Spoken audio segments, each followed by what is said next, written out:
All right, welcome everybody. We're so glad you're here today or that you're watching this recording. Thank you for joining us today. My name's Beth. I'm going to be your moderator, so I'll be helping out in the chat, being hero support. And I'm going to hand it over to the amazing Jennifer Kronk, and she's going to be talking to you about digital citizenship. Wonderful. Thank you so much.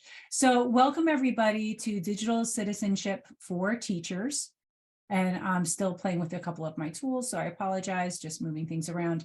And my name is Jennifer Kronk, and I'm a professional developer. I've also taught every grade K to 12. A little known fact that I got started teaching kindergarten, and I spent a couple years doing that before I moved into, before that I was a TA, but I had taught as a specialist K-6 as a computer teacher, and then I jumped into a 6 through 12 position in middle high school. And I have just been moving back and forth between those grade levels basically my entire career. I have also been an administrator, and probably most importantly, when we're talking about this presentation, I am a mom of a 15-year-old and a 12-year-old, and I have the gray hair to prove it. So I am very curious, and Beth, maybe you can help me with this, since I know we have somebody driving, and I do see that we have Laura as well. Maybe you could put in the chat, what is your first memory with technology? And Beth, you could just go ahead and just share that with me out loud. What's your first memory using technology? So I really loved Inspector Gadget, and his niece Penny had this cool little pad, right? And I had a toy that was kind of like her pad. And that was like my first thing where it was like, I want to have something that I can use. It's going to give me answers. And, you know, now that would be like an iPad. But back then in the 80s, it was not the same. See, for me, my very first memory of using technology goes back to, you know, the calculators that had the owl face on it? It was like in the 70s and 80s, like a calculator was a big deal to me. And that was what I got really excited about. And the simple fact is that right now, all the technology and the social media that our kids are using is at the absolute worst phase it's going to be their entire lives. So for us, we're thinking about how technology is always advancing and that we're looking at all this advanced stuff, but they are coming from the lens that this is the worst it's ever going to be. You are so right. Yes. So let's talk a little bit about generations. So baby boomers, those technology concerns were basically widespread adoption of television, how it can influence society and radio. Gen X, which is where I am, we had an analog childhood. We and the baby boomers are the people that had an analog childhood, but now are understanding the experience of the internet. Growing up in the age of personal computers, we had video games, and our major concerns when we were doing all this, our biggest concerns were computer viruses and online security threats and like violence and possibly online predators. And millennials are a little different because they grew up during the rise of the internet. These are our toddlers. Well, actually, not quite toddlers, but still very young exposure to the internet and technology. And their major concerns of technology were on like privacy and security. And this is when we first started struggling with the impact of social media on mental health. And these people are also, the millennials are also the ones that really became aware of fake news and misinformation online. And then we have our Generation Z. So these are the ones that we are currently teaching right now in schools, at least I am. And it's the first generation to ever like completely grow up in an internet infused environment.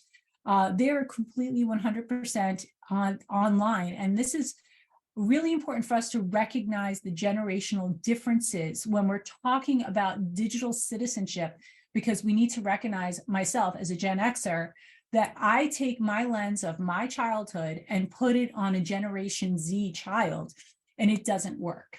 So I put my understandings and my experience, which was analog, right up until maybe 19 years old on these kids that have lived and breathed with technology in their hands from the moment they could hold it.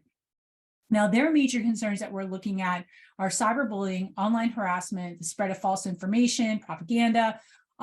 There's a tremendous rise in sextortion, and I am going to deal with that later because it's really important as educators that we are aware of this. And Generation Alpha. Well, I'm going to leave this slide. So we're not quite, if you're in primary grades, if you're K to 12, you'll notice that we have overexposure to screens. Definitely impact of social media. The entry age to social media gets younger and younger. And this is the age these kids are growing up early with the use of artificial intelligence. And again, I make that all about what are we missing? So as educators, keeping in mind what our paradigm and our generational differences are, we need to be aware of how we might be missing the mark in our communication with our students. Far too often, digital citizenship is taught in a negative way. Here's the list of things not to do online. And while I deeply appreciate the intent behind all the anti-cyberbullying campaigns, we don't teach other things as anti in our schools, right? I mean, we don't have like an anti-illiteracy campaign. We teach people to love to read. Right? Digital citizenship shouldn't be a list of don'ts, but a list of do's. La Cañada School District in California decided instead of teaching anti-cyberbullying, they were going to start teaching their kids what it meant to be good cyber friends, which includes watching out for people who aren't being treated respectfully online. In addition to being more compelling, by the way, keeping it positive is actually something you can practice. You can't practice not doing something. The other thing we need to evolve is our thinking around recognizing that the skills required to thrive as a digital citizen go far beyond just online safety. It includes being respectful of people with differing viewpoints from our own, recognizing fact from fiction online, using technology to engage in civil action, knowing how to have the right balance of activities online and offline, and of course, knowing how to be safe and also create safe spaces for others. These aren't skills. So I just wanted to play that quick snippet because I'm actually going to refer back to that. And Beth, I don't know if this has been your experience, but it definitely has been my experience that very often educators, we have a tendency of making digital citizenship about what we shouldn't do. And not real, yes, right? Like not harnessing what we should do. Absolutely, yes. And I have been a technology teacher of kindergarten through 8th grade, and I did that for like 12 years. And that was exactly what we did, is we talked about all the things you shouldn't do. And I didn't focus on all of those things. So I'm sitting here shaking my head at all of this, like, yes, this is what we should be doing. Yes, and I'm so, thank you so much for your transparency, because as a computer teacher for the length of my career, the majority of what I taught my kids is what not to do, rather than understanding a few things about their general development, their anatomy, and understanding that they're kids, and me telling them not to do something, it's just a waste of time. And long and short of it. So this session overview, I'm going to go over, I'm framing a lot of this presentation about what are we missing, because many of us know about the basics of digital citizenship. We have been now talking about digital citizenry for a very long time. This is well over, I would say, I've been talking about digital citizenry in my classroom since at least 2005. This is not necessarily a new topic, but what I am going to provide you is I'm going to provide you with resources that have detailed lessons. I'm going to point out things that are current trends, but I'm also going to point out what are we missing as educators that we need to pay attention to. So our session overview is going to go through privacy and security, news, media literacy and media balance, relationships, well-being and communication. And then I'm going to focus on some triage with digital drama. And I have a lot of experience with that because I have teenagers. So we also need to be aware that our experience, like I talked about the generational differences, our experience does not apply. And welcome to Laura and Angelica. I'm so glad you guys joined us. So our experience does not apply. So 2 books that I thought were really, really powerful, and especially the first book, Behind Their Screens, What Teens Are Facing and Adults Are Missing. It was mind-blowing. And it really changed my entire perspective on how I approach digital citizenry and how I approach parenting 2 children that do have a Snapchat account and that do have TikTok accounts. I also really appreciated Jordan Shapiro's book, The New Childhood, which talks about how all of these play spaces have been made online. Now, back to the generational differences that I talked about, being a Gen Xer, and I'm sure Beth is right there with me, like we went outside to play. And I went outside to play unsupervised, and I was told to be back around dinner. And I went outside and I did my thing. And our students, a lot of them don't have that freedom right now. So they're seeking those spaces virtually. So the first thing I want to talk to you about, and this is one of those resources, was the ISTE Digital Citizenship Curriculum. Now, Dig-Cit Commit, which also is, I think, yes, thank you for putting the link in there. I appreciate that. The link for this presentation is in the chat.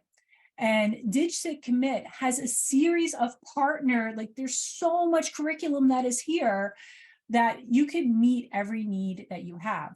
So if I go to Dig-Cit Commit right here, and I just want to confirm, Beth, you can see what I'm doing?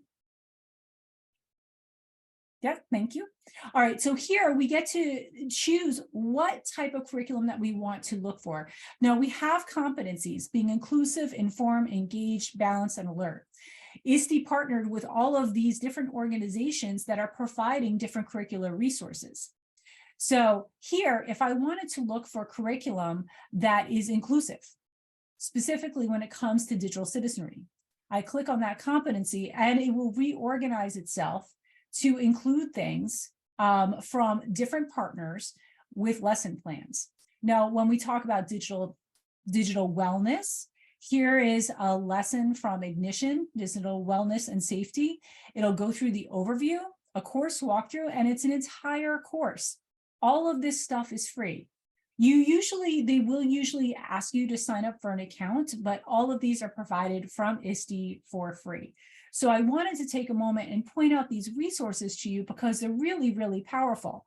If I go back and I go into Be Informed, some of the competencies will change depending on what you select. And you'll also see that there are pre-done Nearpod lessons that are just waiting for you to use them. And if you're not familiar with Nearpod, what it is just basically a way of using a slide deck in an interactive way with your students, and they have prompts and questions, and students are able to interact with you back and forth. And I'm sure most people are either used to Nearpod or Pear Deck. So I would like you to explore just for a couple minutes, for those of you that have access to a computer, and it won't be 5 minutes. I'm just going to drop, oh, Beth already did it. She's so good. Beth dropped the resources there.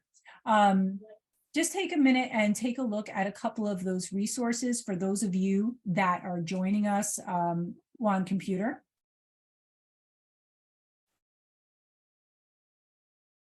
And then when I call you back, I'm just going to ask you to tell me about which one you explored, what seems interesting, and what you might want to further look into.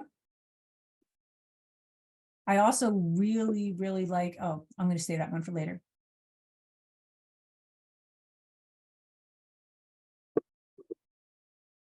And up to this point, while you're exploring, does anybody have any questions? And if you see me looking this way, it's because all of your faces are here and my camera is here. So I am actually looking at your lovely faces when I look over to the side.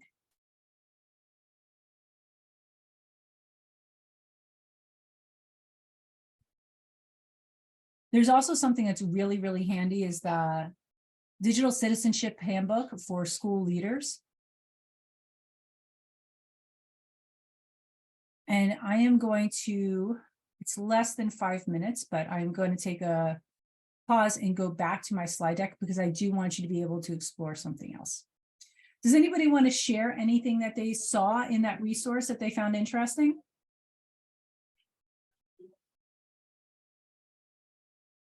Not yet? Okay.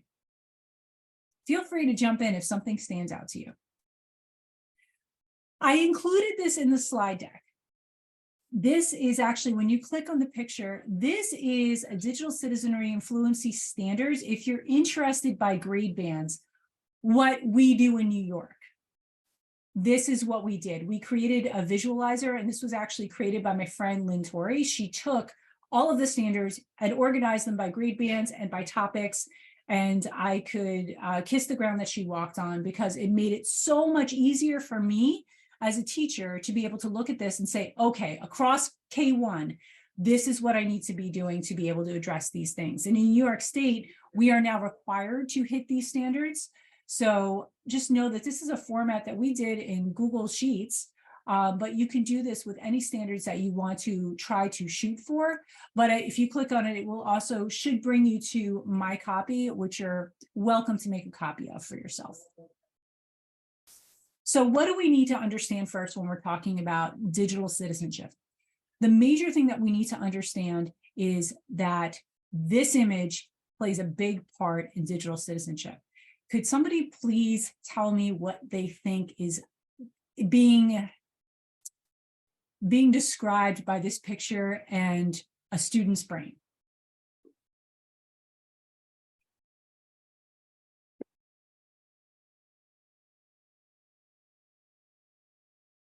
Anybody want to take a guess? This is a brave space, people. We can talk. It's okay. It's not being stimulated. It's not being stimulated. That is a great guess. Thank you so much. And I'm assuming you're talking about the prefrontal cortex. Correct. Thank you so much, Laura. Does anyone else want to venture a guess? Beth, how about you?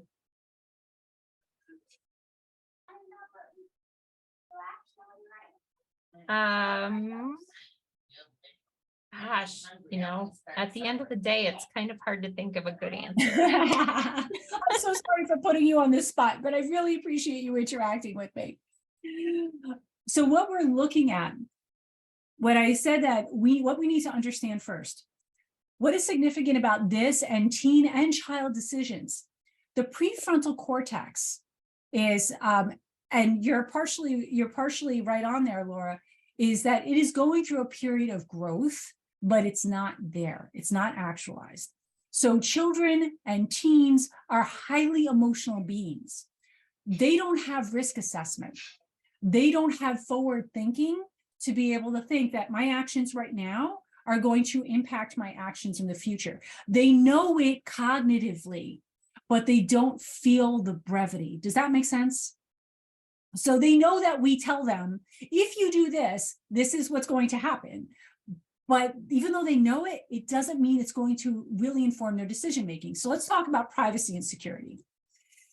I just had to add this because I just thought it was great. When we talk about passwords in the digital age, cybersecurity today and how safe people's passwords are. What is one of your online passwords currently? It is my dog's name and the year I graduated from high school. Oh, what kind of dog do you have? I have a Chihuahua Papillon. And what's its name? Jameson. Jameson. And where did you go to school? I went to school back in Greensburg, Pennsylvania. What school? Hempfield Area Senior High School. Wow. When did you graduate? In 2009. Oh, great. It's like my cat's name and then just like a random number. Okay. Has you had this cat for a while? Yeah, she's my childhood pet. Aw. And what's her name? Her name is Jolie. Jolie. Mhm. So like a password of yours would be Jolie and then a number. Yeah. Like number 1. Like my birthday. Oh, when is your birthday? June 12th. Oh, nice. And what year were you born? 95. Oh, great. So Jolie, 6, 12, 95. Yes. Got it. yes, I love that video so much. And I actually play that video frequently for students. Because they Cybersecurity begin today to and get how it. safe. There we go. So there's several things that we need to talk to our students about when it comes to privacy and security. All right, the basics are for most students, and I'm thinking of secondary, like we need to have strong, unique passwords. We tell them this all the time. And this is the pain, but it's very, very helpful enable two-factor authentication, because what happens a lot with students, and I see this down into elementary ages, they will share account usernames with each other. So I've seen group accounts for Roblox and group accounts for TikToks and group accounts for Snapchats. And sometimes those accounts may spin out of control. Enabling two-factor authentication, if I shared my account information with another student and they go to change the password to log me out, I get a prompt on my phone and I have to approve that and put in the code. Obviously, be careful about sharing personal information, and we're going to be going over that a little bit more. And another thing that most students don't do on their own, it's on us as educators and leaders in technology to keep the software up to date. Most students, I venture to say a lot of them have, I see it with my students, we are an iPad facility. We have to push out all of our updates, and whenever a student somehow didn't sync, it throws off everything. We have to make sure that we use privacy settings. And this is an interesting one, being aware of phishing scams, and texts.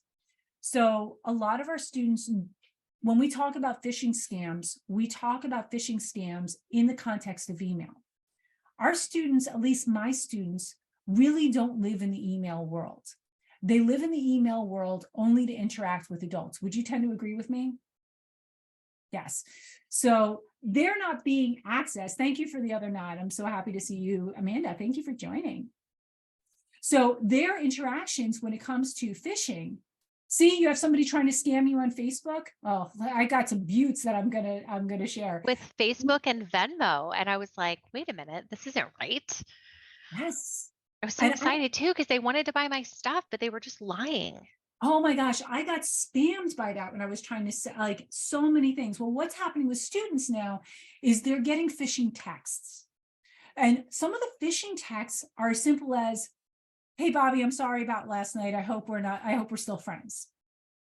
And the first response is, I'm not Bobby, or this is a wrong number, or who are you? Oh, interesting.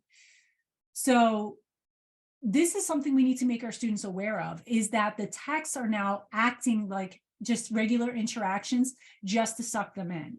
And what students also need to realize is anytime they see a text from somebody they don't know that includes a link, click here, don't. And that's probably one of the biggest things I've seen with my students recently is they are being solicited in that way. And somehow there's embedded links in some of the texts and they click them. Or your account, a big one, Xbox account is, you're locked out of your Xbox account. Click here to reactivate it. If they receive an error about TikTok, Xbox, or a Snapchat, they're going to click the link. And so we need to make sure that they know, don't click the link. Now, I want to point out, I use ChatGPT quite a bit, and I'm providing this text to you. I'm not going to read this text to you because you can read this text to yourself. But if you have exposure or you have it available to use ChatGPT, ChatGPT can scale anything for you. So I asked ChatGPT to explain to a second grader privacy and security. And then I asked it to explain it to an 8th grader. And immediately the lexile becomes more complex, and it will also explain things in a more detailed fashion that is more age appropriate. So I just put these definitions here for you in case anybody would like to use those definitions. Feel free to take them. Like I said, I'm not going to read this to you. It's just a resource drop. Now, Common Sense Media is another fantastic tool. And I mean, I'm sure I know Amanda and I know Beth know about Common Sense Media, right? It's just one of those tools that most of us are aware of, but they also are really, really powerful. And they're part of the DigCit commit resources. But here, one of the things I love about the privacy and security are these scaled lessons. You won't believe this for 5th grade. Don't feed the fish, which we just talked about. Now, again, some of the things that we have to keep in mind when we are using these lessons is is this going to apply to what their life looks like now? So if they're talking about don't feed the fish and it's primarily focusing on email, well, then it's very dated and we need to update that. 7th grade with big data, it's an excellent lesson. 8th grade being aware of what to share. So you can see that it just continues to go. So this is a great way where you can start to spiral in some of this awareness around security and privacy and data throughout the grade levels. Any questions up to this point? And by the way, the picture is clickable, the link is clickable. So I try to make everything clickable to take you to those resources. Any questions or comments? Okay, we are good. So what are we missing? I already addressed this, is the text scams. So that's probably the most pervasive thing that I'm seeing as far as phishing goes right now. And when we're dealing with it with students. Another scam that really it's cute, but it doesn't really fit here is I'm not sure, Beth and Amanda, do you have children that are on Roblox? Yes, Oh, yeah. yes. So some of the scams that students and the elderly, thank you. Yes. Some of the scams that happen in Roblox are very upsetting for our students, where they accumulate like animals and pets, and then they try to sell them and someone takes them. So they can experience scamming at a very early age. As soon as they're on something like Roblox, they can experience that. So news, media literacy, and media balance. So this is probably one of the most, I don't want to say important, but I'll say growing importance for our students, especially right now, because the amount of information that is being thrown at students is at a staggering rate, is very slanted and very biased. And many students are not aware of what is happening behind the scenes of whatever it is they're consuming. So again, I'm throwing a resource at you, the media bias chart. The media bias chart is a phenomenal tool, and this is really very helpful for your students to take a look at what their family is currently looking at, what kind of information are we consuming. So basically what you can see here is I can search out any type of media. So let's pick somebody who's a little controversial. If I take a look at the Joe Rogan experiment, so you can see down here on the scale of reliability, Joe Rogan shows up as he's less reliable, but is seen kind of in the middle of a balanced bias. So this is an interesting way for students to be able to take a look at some of the media that they're consuming and understand where the skew is. Now, if I reset this, you'll see that this goes and this brings you to the most popular media outlets. Now, I also have podcasts and audio clicked, TV, video, here's websites and articles. So I can sort and take a look at the leanings of these things. So I want you to take a minute and just, how many people have seen this? All right. I was so excited, Amanda. If you were about to say that you hadn't, I would have been like score, but all right. So I'm happy. I don't think I've seen, no, I haven't seen it in this, like with the filters and everything. I've seen it as an image, but not like as an interactive tool. Okay, good. So as an interactive tool, that makes me happy that there's something. Yeah, no, this is cool. Yeah, I thought this was super cool. So I'm going to give everybody like 2 minutes just to play with this. And do we have it? I'm going to have it just drop it in the chat really quick. This is really, really, I love this as a pre-reading activity for students when we talk about journalistic integrity, when we talk about where our sources are coming from, and especially when we're talking about bias. It's really, really important for, like I said, our students to understand what they're consuming and how those opinions are possibly driving their conception or their lens. So I've noticed as I get older, I'm able to see bias more clearly, but I can very clearly remember my line of thinking at a younger age and not being able to see what I can see now. And so it's really hard to ask them to see it because it's such a nuanced thing. And there are full grown adults that still struggle with Yeah. identifying bias.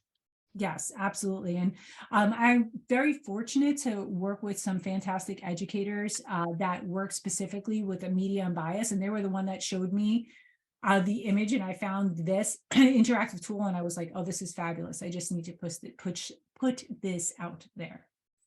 So I will go back to, if everyone's okay if we move forward, or is anybody still playing?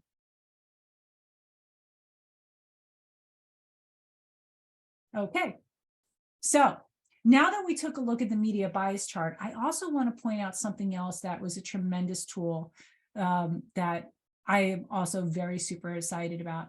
Has anybody here heard about Checkology? All right, Checkology, yay, that's a home run. I got 3 shaking heads. Okay, that makes me so happy. All right, so Checkology is all about media validation, sourcing, and understanding bias. So if we go to Checkology's main page, it's your media literacy solution. Again, I created an account, it's free, it's fabulous. So what you get with Checkology, you can create classes that students can join. I have not looked at their privacy policy, so I cannot speak to that, but I don't even need to use that, their classes, to be able to use their content. Their content is fabulous. So if I go here to content, and let me just wait for that load, you'll see that they have some fabulous lessons. Now, I'm going to talk about algorithms a little bit more later, but take a look at some of the great things that we have available. And their lessons, I really like them a lot. So when I click on preview this lesson, which I could assign to students for virtual work, Beth, if I get started, you'll see that down here we have a video like stop points, almost like Edpuzzle. So if I get started, the video will start, and after we go through each part, there's little questions. So this particular one is all about how algorithms are driving what we're consuming, which is so incredibly important, more and more as they get younger, because students do not understand, the more that they're in TikTok, how TikTok is feeding them. Basically, they're in just a loop or a cycle of more information getting intensified and going to extremes in some instances. So I think Checkology is amazing, but I also like Checkology for just simply like, where is my word wall?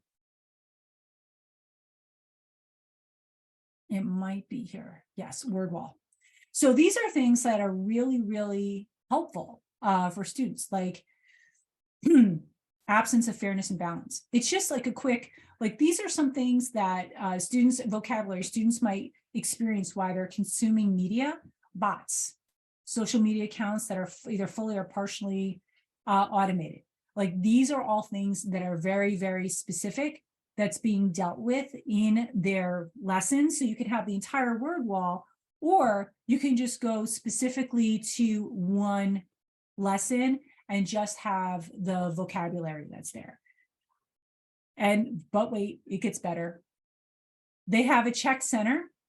So if you wanted to get started, if you had a resource as a student, the check center, when I get started, I can plug in my source and it questions me about the source, and it'll let me know, is this safe to use or is it not?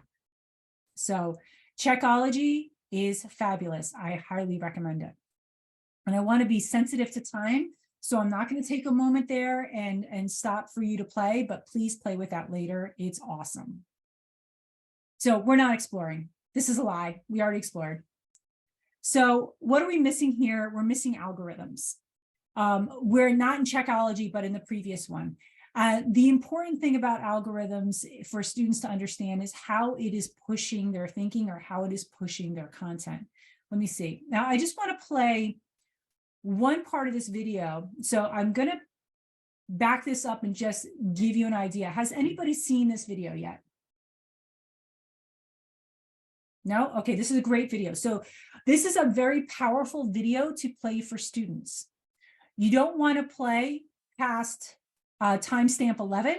So you want to go from 11 to like skip to 11:10, and I'll explain in a minute. But what this study is, basically the Wall Street Journal created 100 bot accounts that all had personalities. And what they talk about is how the algorithm continued to push them further and further through the extreme of what their interests were. The focus of this particular video is a bot that was slightly depressive or possibly going through a breakup. And I just love the visualization they use for how the algorithm works. And I think it's really powerful for us as educators to understand how this influences our students. That's not enough. The algorithm is able to find the piece of content that you're vulnerable to, that will make you click, that will make you watch. It doesn't mean you really like it. That's the content that you enjoy the most. It's just the content that's the most likely to make you stay on the platform. So that's really interesting. Now, this particular programmer used to work for Google, did work on the YouTube algorithm, and the YouTube algorithm was about 25% search for material. So we go out and search for material, and about 75% fed. So YouTube's algorithm thinking about what is this user like, and then keep giving them that. It's rumored, and he mentions it here, that TikTok's algorithm is about 95% fed material to students or any content user, which he thought was highly volatile. Our bots only escaped rabbit holes when we changed their viewing interests. When we told one bot to stop watching videos about ADHD, the algorithm cut back on that content. Still, many of the journal's bots were rapidly pushed deep into. I wanted to stop there just to show you this visualization. The way TikTok works is all users are exposed to the most popular videos first. So when you first sign in, TikTok is trying to figure you out. So you get the mass of the most popular videos, but based on what you watch, you rewatch, or you linger on, it will continue to push you to more niche areas. Rabbit holes. TikTok learned our bots' most far-flung interests, like astrology. But even bots with general mainstream interests got pushed to the margins as their recommendations got more personalized and narrow. So what this video winds up talking about is they followed one bot for 40 minutes. The bot went from slightly depressive and seeing occasional, like, I want to say like solemn videos, or those videos where someone's reciting like poetry about some kind of sad background, within 40 minutes to being fed videos about suicidal ideation. So it is a very serious algorithm. Now, the importance for our students, do you think they're going to listen to us when we say don't go on TikTok? Probably not. But they need to know what this algorithm does.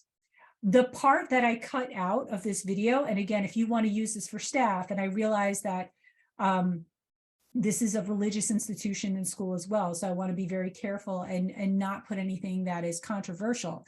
At the 11-minute mark, this video mentions, like, when it goes to extreme ends, like some deviant behaviors.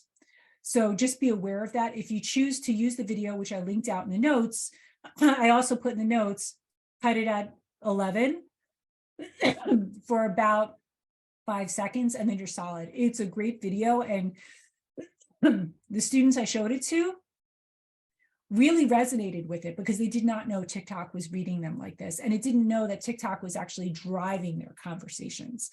So are there any questions or comments on this, or any reactions? I think this is fascinating. I was just having a conversation with some other educators the other day about how, well, one of them said social media is hunting our children. Mm-hmm.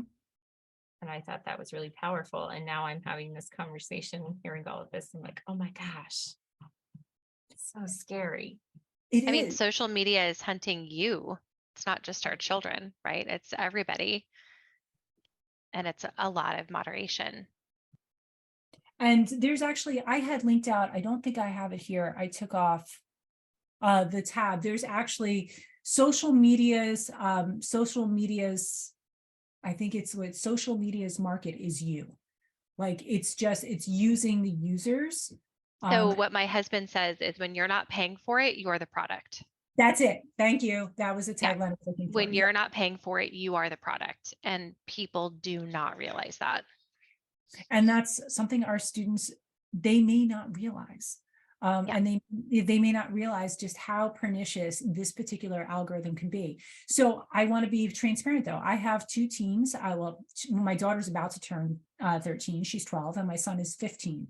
They both have TikToks. They both have Snapchats. I monitor both. I follow both. I can log into both. But it is one of those things that I do talk to them about. Let's do a check emotionally, like a mental spiritual check. If you are not right, you do not go on that. Unless you're looking at happy puppy videos, then fine, TikTok. Feed me happy puppy videos and I'm good. But don't linger on depressive content because you just want to be aware. Again, it's about awareness. And I'd rather fault on the side of awareness than saying don't use it, because then I cut them off from knowing I'm a resource to help them. So moving forward, and thank you for entertaining that one. Let's move forward. So relationships and well-being and communication. So this is really tough. This is probably at the crux right now of what we're dealing with a lot of digital citizenry, especially with the emotional well-being of our students. So in the chat, or since there's so few of us, we could just, how did we maintain friendships as a student when we were in high school or elementary school or middle school? What did you do to maintain your friendships? Made phone calls often. Yes. Spend time together, hanging out at the mall or whatever. On the landline. Landline, exactly. But my mom had access, since it was on the wall, she listened into everything that we would say. It was easy for them to listen to everything. So nothing was ever private, which is a good thing. You know that click, you know when it was when somebody picked up the other line, you know that click when somebody's listening to you. And I am right there with you, Laura. So for me, I maintain friend. Do you remember this? I had this particular phone, like this was mine. I also maintained friendships by exactly what you said, Laura. I went to the mall. I used the phone all the time. I lived on the phone. I'd fall asleep on the phone talking to my friends all the time. But that's what we had. I was also in a small rural area at the time, and we also had a two-way radio. I had a base unit at home, and a bunch of the local kids, we all, that was our internet at the time. We would all go on one channel and kind of that. So thank you so much.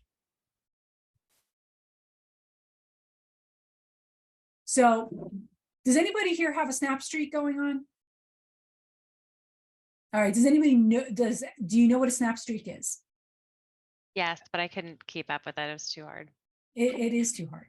But And I'm just slightly too old for it. So not too old for it, but I don't have any friends that use it. Amanda, I will snap streak you. I only used it for the filters, and then I started using Marco Polo, and now my ADHD doesn't allow me to use Marco Polo anymore either because it takes too long. So a snap streak, this is actually something that's really stressful for students. It's weird. It's one of those things that establishes credibility and clout, and also establishes a friendship. But it's basically when students or teens or kids check in with each other on Snapchat, they send a snap. And my son does this in the morning for about 15 minutes. And he sends a picture of himself like this, looking in the camera to one of his friends he's maintaining a snap streak with.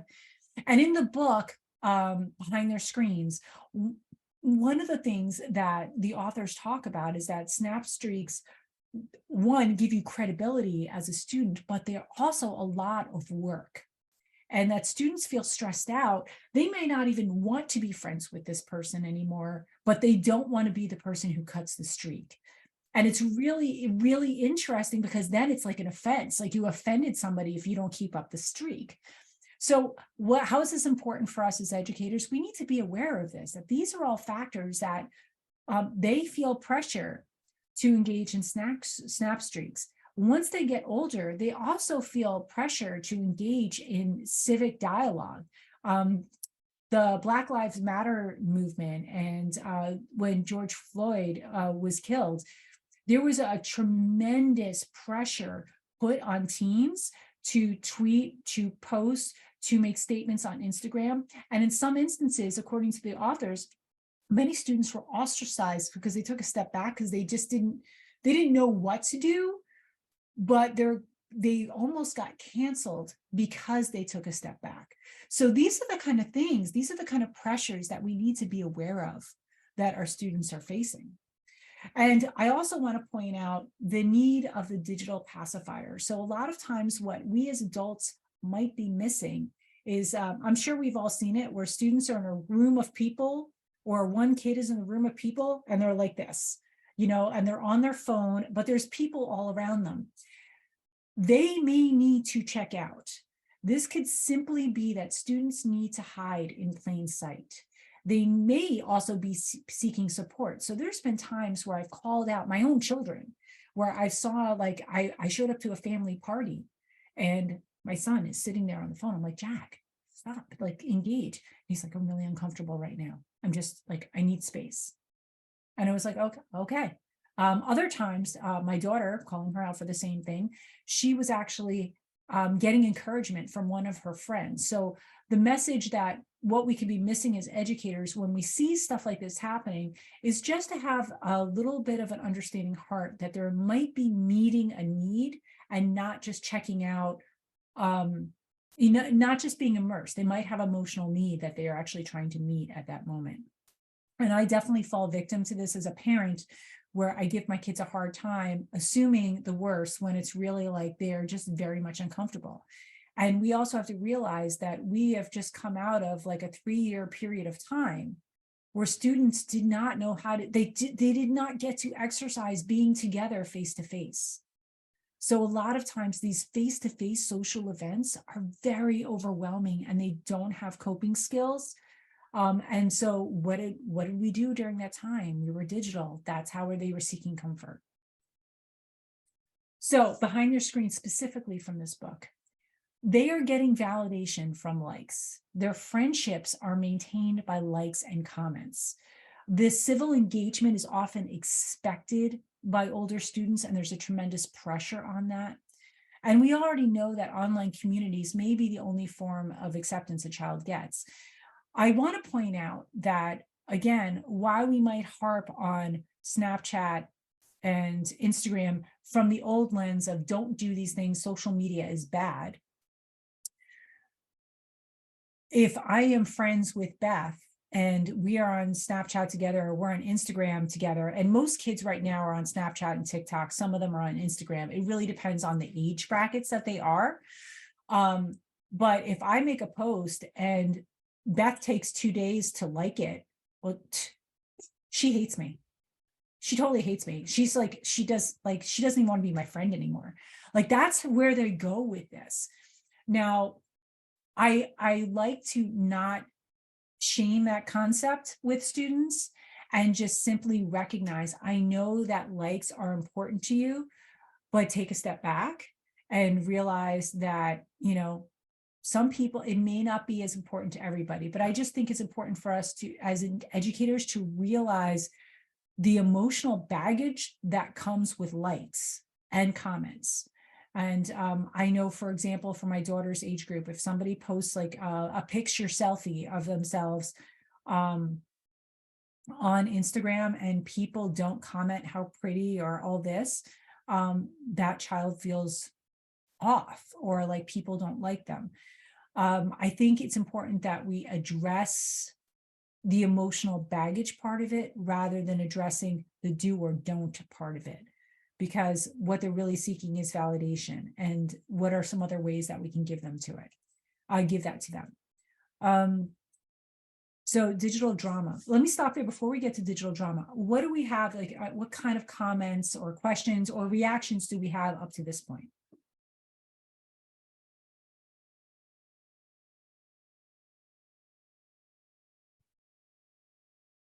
What about the TikTok visualization? What did you think about that?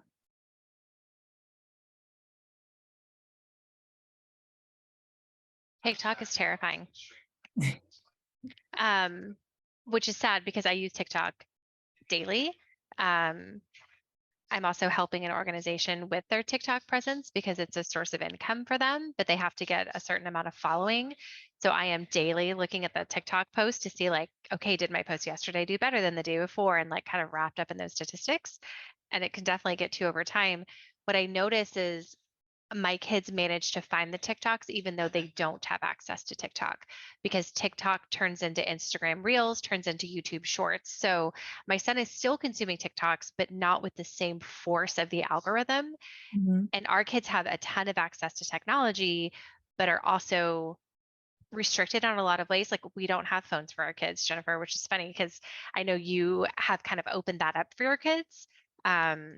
And we're not quite there yet, but it doesn't matter because my son knows how to change my Wi-Fi and has learned how to make rogue Gmail accounts so he can have as many YouTube channels as he wants. And then YouTube figures out that he's under 13 and then cancels his account again. And it's just, there's no way to go backwards. So we have to figure out how to move forwards and how to teach them the best that we can because not most of us didn't have that privilege.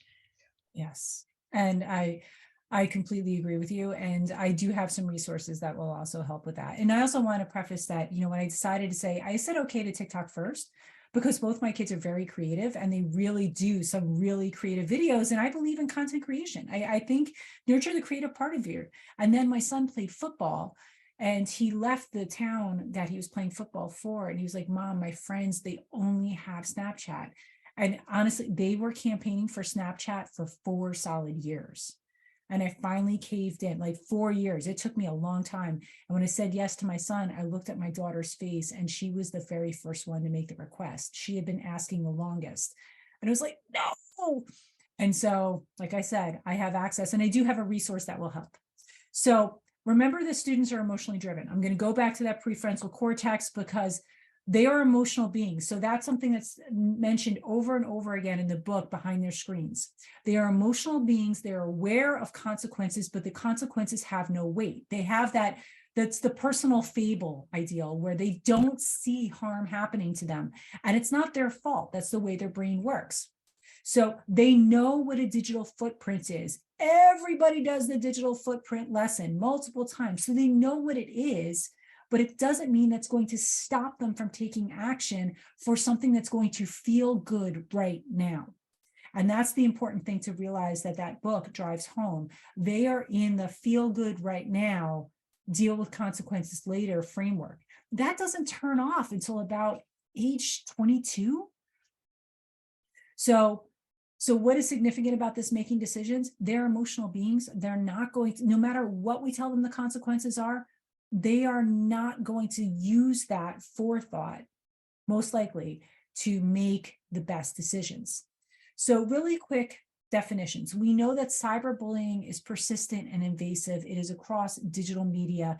It can be so expansive now. It can happen on multiple platforms.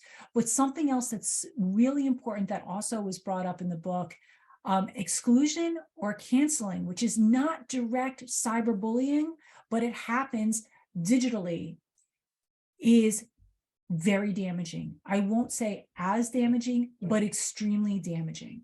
And this is what we're seeing a higher trend of now with students is now they don't exist. They're no longer interacting with profiles. They're no longer friends with those profiles, or they'll create finstas, fake Instagram accounts or other fake accounts to make fun of that person.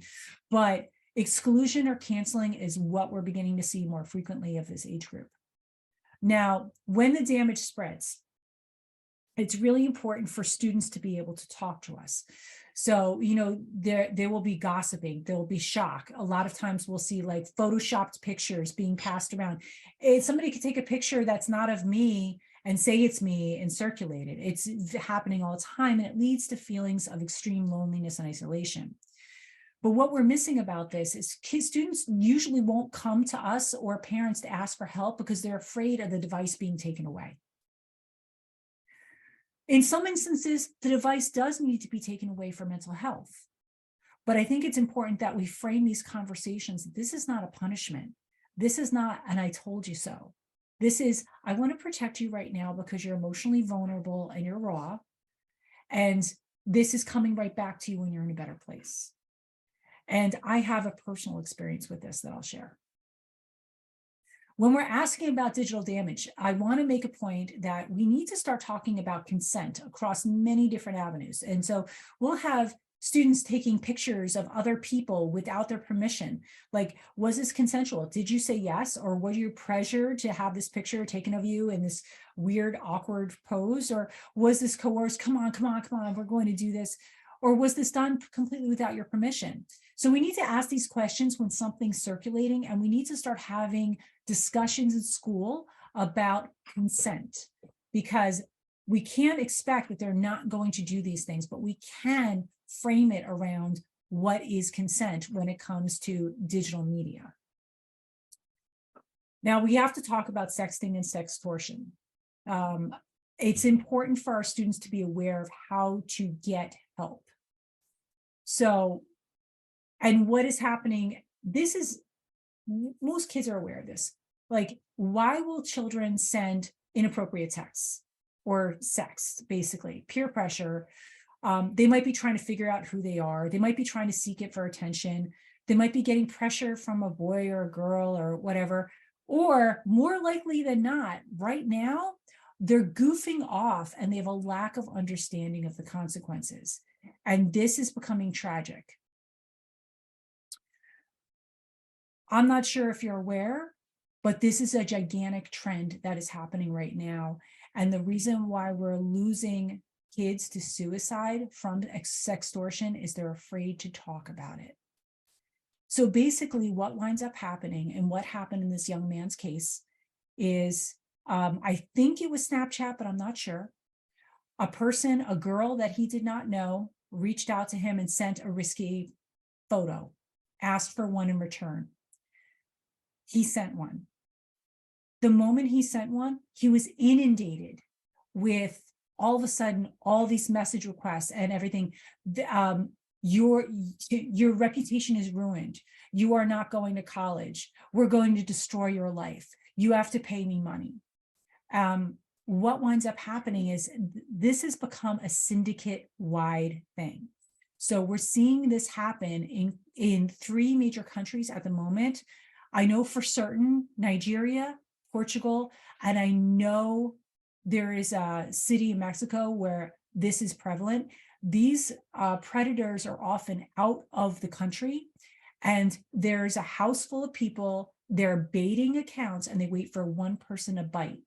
They are targeting high school males. And what happens is these kids panic. They're ashamed. They don't know what to do. And in some cases, they take their lives. And that was the case here. I have a very good friend who went through something similar with her child, and my son was targeted. And so, yes. And my son has heard everything from me. We have covered all of these rules, and he knows. And he felt comfortable enough saying, Mom, I screwed up. I need your help. So this is what we need to tell our students. Right here, ask for help. This is the most important thing. All kids make bad judgment calls. And I would not even be bringing this in this presentation if it was not hugely on the rise. I just consulted with the police who just had a FBI briefing on it. This is huge right now, and it is targeting young men. Go private on everything across the board, restrict your friend groups to only close people, and step away. And this is one of those things where I say, turn over your phone so you're not obsessed with checking to see if damage is being done. What usually winds up happening is nothing happens. All you need to do is go private, close off everything, and these people just move on to another victim. And make a complaint at the Internet Complaint Center. I didn't even know that this was a thing until recently, but this is how you can file a complaint with the Federal Bureau of Investigation. This happens with all online crime, not just this, but they have the power to research crimes that or have origins in other countries. And it's really, it doesn't, the most important thing for us is create space for students to be able to ask for help when it comes to something like that. Now, I want to close with this. So MSpy, if you're looking, there's actually a ton of materials that are out there, but MSpy is actually the only phone tracker that I found that actually shows you Snapchat texts, because Snapchat has been very locked down. It actually shows you images that are being sent. It's highly invasive, but it is something that provides all kinds of oversight on a child's specific device. Now, as educators, obviously we can't use MSpy, but when we're talking with our parents need this information too. Our parents ask us oftentimes, what can we use to help us with our students, especially when it comes to letting our child explore these things, like, you know, my children. I have a series of security things on their phones, but Snapchat was long held completely separate from everything else. So this is actually one that does track Snapchat. So let me pause there and ask for questions. I know I lost Amanda. I think she had to move on to like another meeting. Anything that stands out for you, Beth? Well, I love the resources that MSpy especially, and appreciate that you shared personal experience and what's going on, because as a parent, I'm not there yet. However, I work with 6 through 12 at-risk students. And so this is a huge piece of what, you know, they have to understand is reality and how it can impact you. And gosh, the resources you shared are amazing. I so appreciate them. Oh, good. I hope they're going to be useful for everybody. And I think you know, the one takeaway from this presentation when we're talking about digital citizenry is like creating a space for everyone to be fallible, to make mistakes, and realize that teachers are there to help them. Absolutely. I did have one thing to add from Amanda. At the beginning of your presentation, you talked about Nearpod.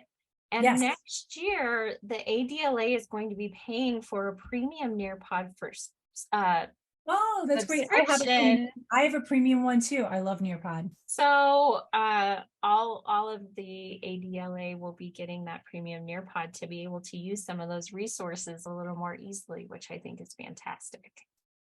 That's fantastic. It's a fabulous resource. I love Nearpod. It really is. And I love that so many places are creating Nearpods so that you as an educator don't have to spend the time. It's already there. You can just use them and save so much time and energy. That's what we all need in our lives. Yes, absolutely. Well, if there's no other questions, I just thank you so much for your time and spending your evening with me.